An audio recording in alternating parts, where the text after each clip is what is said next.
প্রার্থী আমাদের মিন্টু শাহজি ভাইকে বিধানসভায় পাঠাবেন, তার মানসিক প্রস্তুতি নিয়ে আমি 3 নম্বর মিটিং এ এসেছি। যত মিটিং বাড়ছে জনসংখ্যাও তত আপনারা বাড়াচ্ছেন। বামেদের সমর্থনে আইএসএফ এর প্রার্থী মফিদুল শাহজি, যাকে আমরা মিন্টু শাহজি নামে চিনি, তার আজকের এই সমর্থনে নির্বাচনী জনসভায় আপনাদের উপস্থিতি প্রমাণ করে দিচ্ছে। দেগঙ্গা বলছে মিন্টু শাহজি বিধানসভায় যাচ্ছে, দেগঙ্গা বলছে আইএসএফ জিতছে, দেগঙ্গা বলছে বাম আইএসএফ ঐক্য জিতছে। আমি বেশি বক্তব্য নতুন করে দেব না।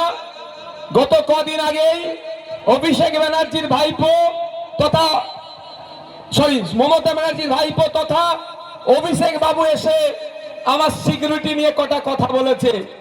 আগে তার জবাবটা দেওয়া দরকার আছে না নাই? এতটুকু মনে রাখবেন, আপনাদের এই নওশাদ ভাই তার বীরত্ব গদি ছেড়ে রাজনীতির ময়দানে এসেছে, তো সহজেই অফসাইডে কাউকে আমি গোলও করতে দেব না। আজকে আমার 8টা প্রোগ্রাম আছে, এটা মানে 4 নম্বর চলছে, 5 নম্বর।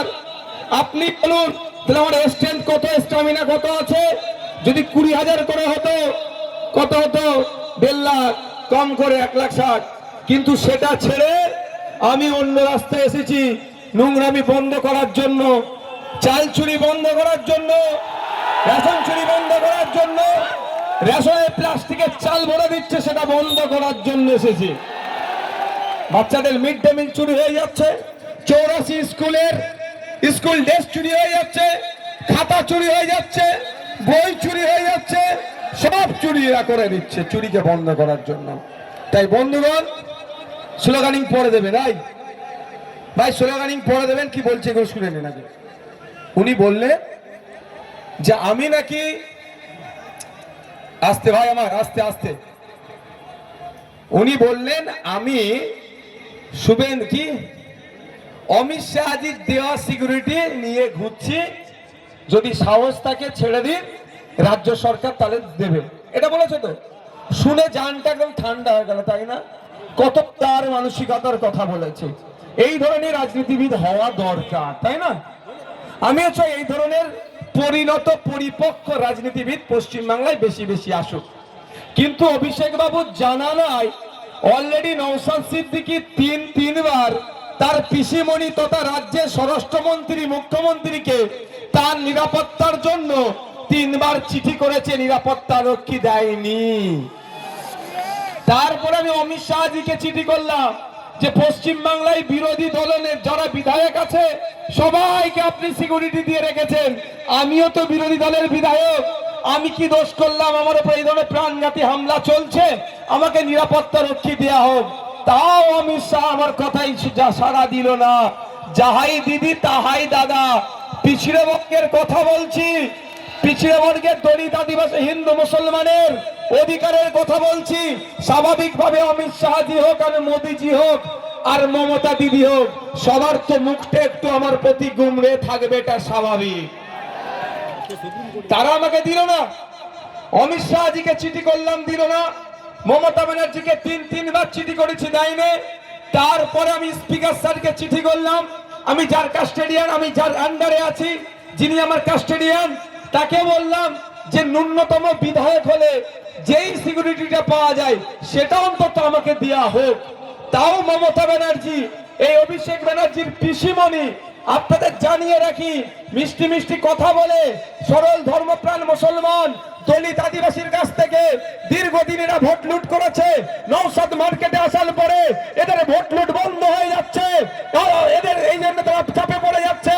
নওশাদের বক্তব্য, ক্যাপটিভ ভোট ব্যাংক হিসাবে থাকবেন না, ক্যাপটিভ ভোট ব্যাংক হিসাবে থাকবেন না। আপনার অধিকারের নিরিখে ভোট চান। আপনি দলিত, আপনি আদিবাসী, আপনি হিন্দু, আপনি মুসলমান, আপনি ওবিসি, আপনি খ্রিস্টান, আপনি ছাত্র, আপনি যুবক, আপনি কৃষক, আপনি শ্রমিক, আপনি সরকারি কর্মচারী, আপনি প্যারা টিচার, আপনার যে সংবিধান প্রদত্ত অধিকার আছে সেইগুলো চান, তার জন্য আওয়াজ তুলুন। বারবার কথা বলেছি। তাই আমার সাথে যুক্তি তর্কে পেরে উঠতে পারছে না বলে আমার সম্পর্কে মিথ্যাচার করছে। কিন্তু মিথ্যাচারের ঝপের চপটা আমার দেগঙ্গার ভাইরা মায়েরা খাবে কি মনে হয়?